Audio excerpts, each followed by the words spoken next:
Сите очекуваме општините да се фатат за лопата и да спроведуваат проекти од интерес на граѓаните. Сепак, потребно е многу пред да дојде моментот за сликање со лопатата.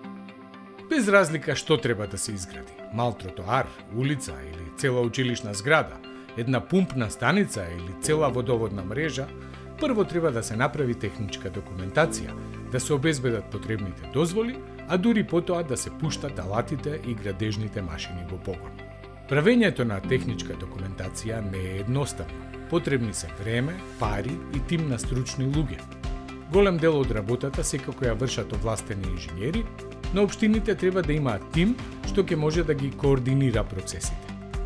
За да се олесни работата на општините, особено на помалите, Програмата за развој на Обединетите нации, УНДП, со финансиска поддршка на Шведска и во соработка со Бирото за регионален развој, го создаде Фондот за техничка документација.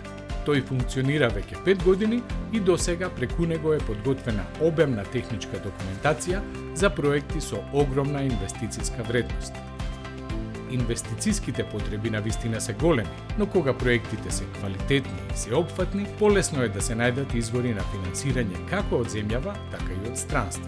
Но не е доволно само да се основа еден таков фонд. Тој треба да се одржува, а тоа ќе се постигне преку негово интегрирање во рамките на Бирото за регионален развој. Финансиската и стручната поддршка што ќе ја обезбедува фондот на општините ќе биде клучна во планирањето, проектирањето и изградбата на идните улици, патишта, водоводи, училишта, градинки и спортски центри.